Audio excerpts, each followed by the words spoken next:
praises to the Lord. Akiam on one accord, cutting heathens up with the sword. Pray a mother 144, feasting on him, it's a smorgasbord. Yahweh power, Lord of war, wake our people up more and more. When we aim, we only shoot to score. All praises to the Lord. Akiam on one accord, cutting heathens up with the sword. Pray a mother 144, feasting on him, it's a smorgasbord. Yahweh power, Lord of war, wake our people up more and more. Mi hermano, ¿qué pasa? ¿Speak English? ¿Habla inglés? ¿O solo español? ¿Sí? You believe in the Bible? Yeah. Yeah? Okay, so you speak English? That's what I'm trying to see, bro. Y leo español, lo que sé. Leo? Pero más español. Oh, okay. You've been drinking? Okay, brother. Hey, just listen, right? The blacks, Hispanics, and Native Americans. You're my brother, all right? The blacks, Hispanics, and Native Americans are the Israelites. You would be an SICARII of the because you're Mexican, right? The Native Mexicans, they're Israelites. Okay. All right. Fine. Hey, bro. Look into this flyer, bro. Look into this flyer, bro. No, this is mine. Yeah. No, busquen el papel. Busca el papel. ¿Sabes?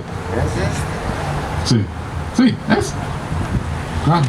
Porque en este tenemos los canales de YouTube. ¿Sabes?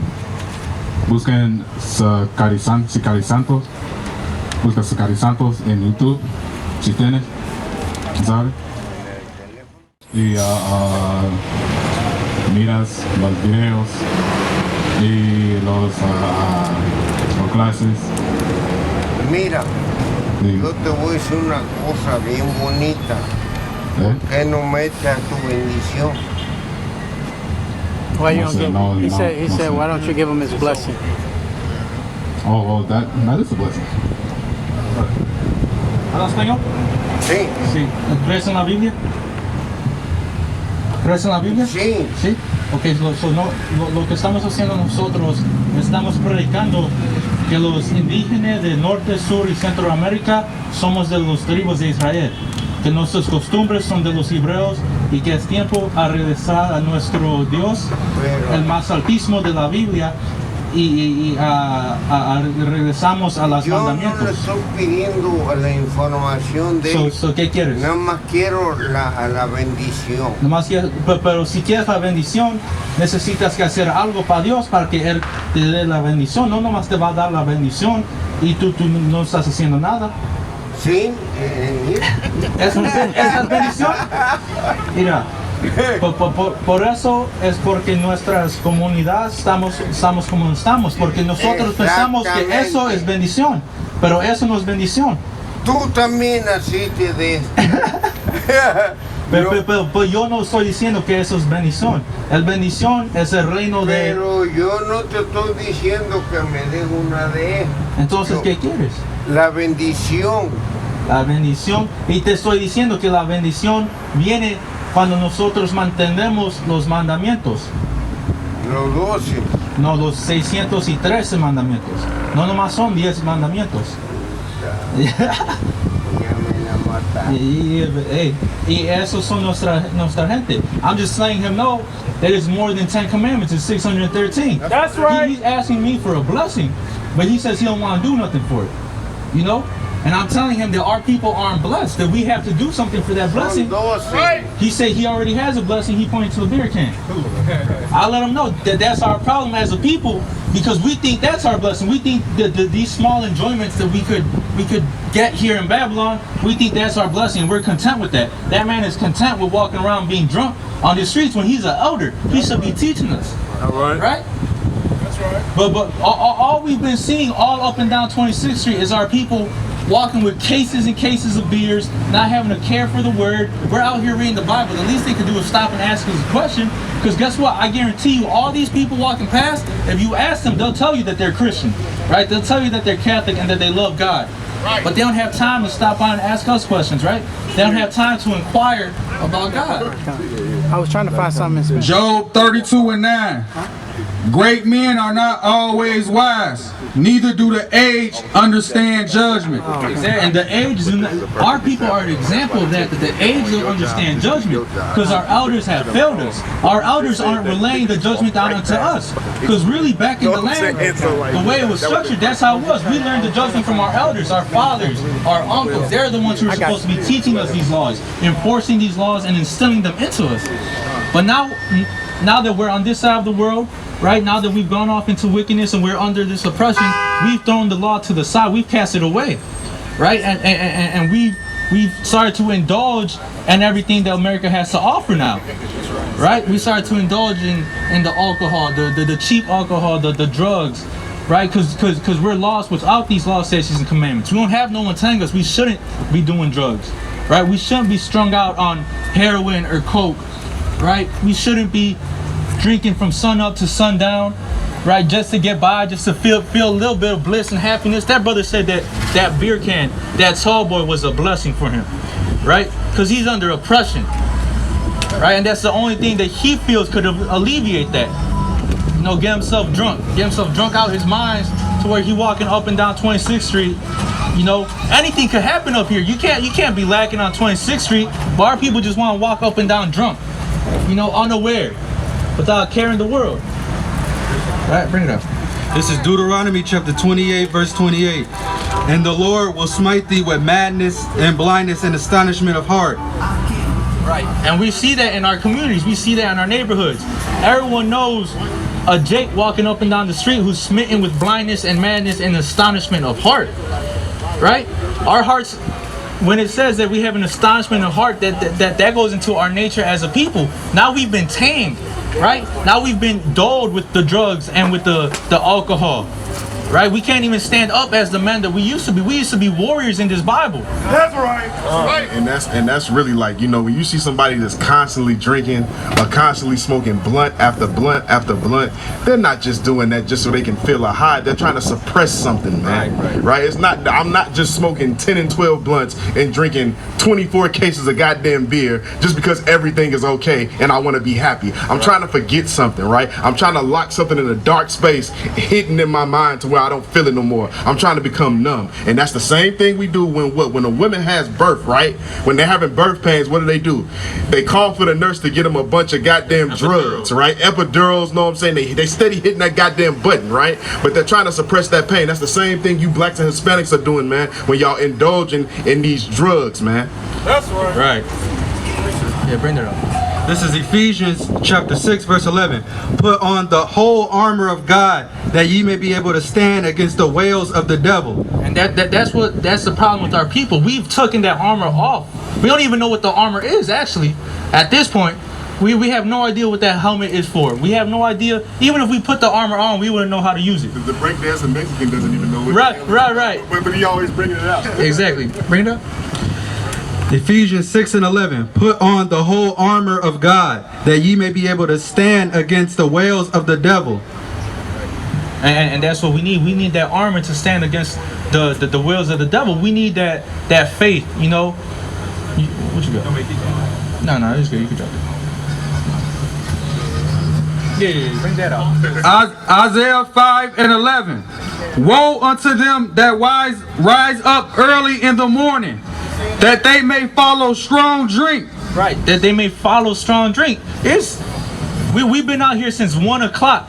Right, that's right after 12. People, I'm gonna be honest, I wake up like around 10, 11, 12, especially on a Saturday, and people's first thing they want to do is be out here on these streets drinking, being drunk on a Saturday, bro. You can't wait till nighttime at least, right? But that's all our people want to do. That's it on that? Oh yeah, keep going. That continue until night, till wine inflame them. Right, that continue until night. You know, they go on week-long bingers, right? Even at work, you'll see our people at work drunk as hell trying to do construction, right? At work, you know, they might need a little pick-me-up, so go do some coke. You know, even when we try to make money, we can't do it without these vices that have been ingrained into us, right?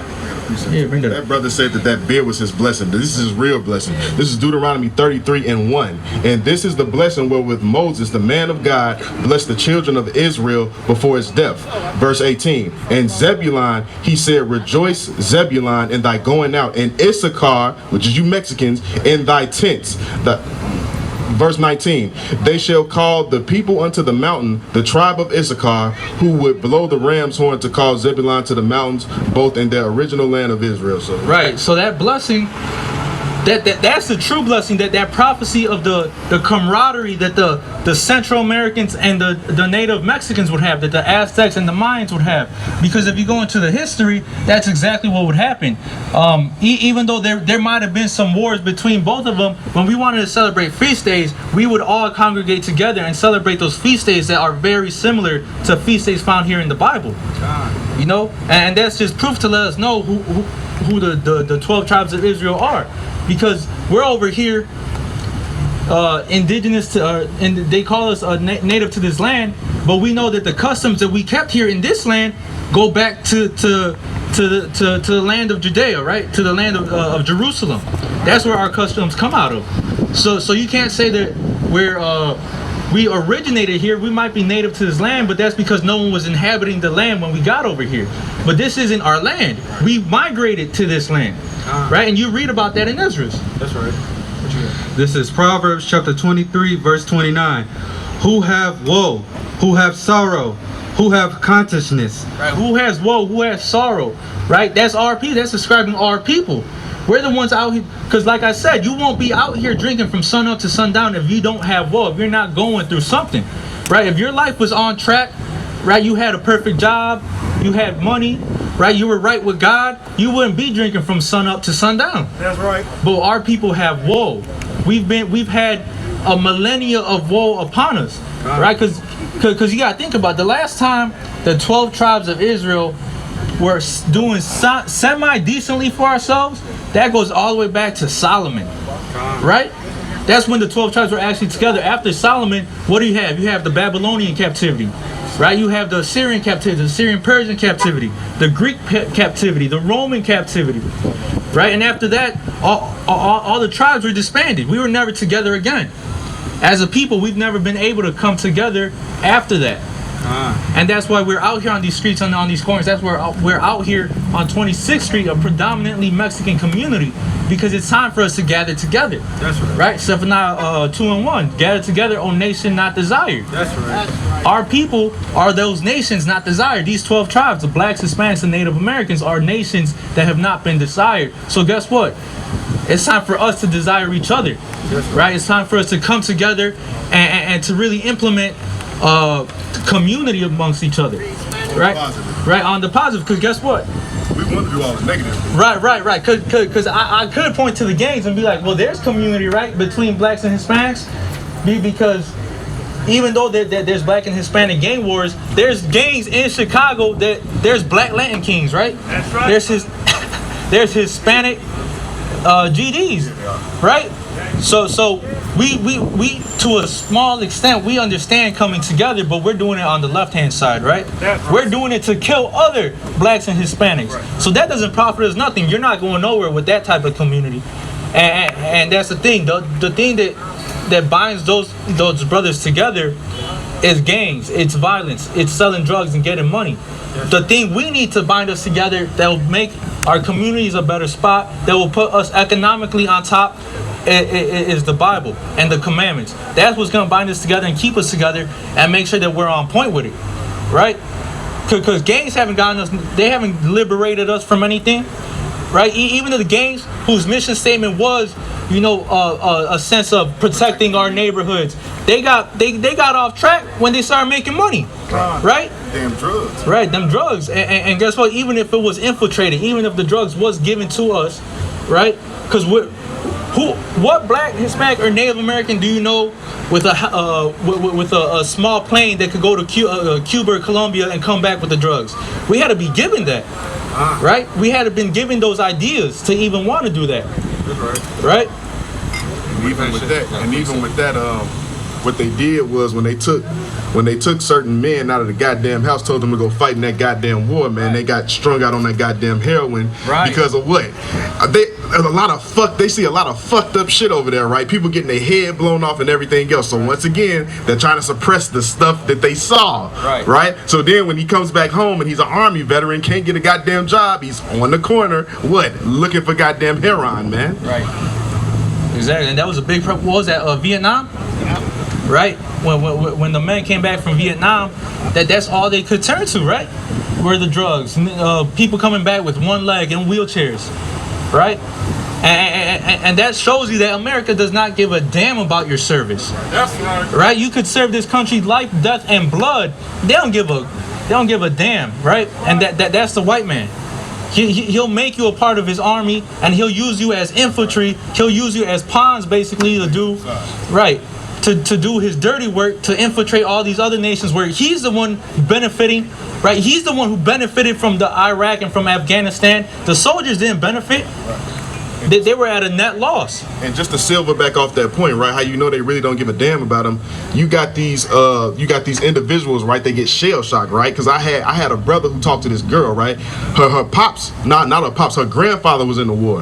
This man literally booby trapped his own goddamn house. Right. Why don't y'all have some place for these people to go, right? To treat them, man. Right. But after you use them for their services, it doesn't matter. He's just another nigga. He's just another spick. You know, let him just booby trap his house and kill people, right? But if you're the reason why he's killing, no, right? That goes to show, because we're fighting we're fighting in a white man's army, right? And they look at us as expendable, right? If they looked at us as expendable here in America, you know, in our communities, if the cops look at us as expendable, you know, they could kill us and get off on it. Why wouldn't the army or the military of this place look at us as expendable, right?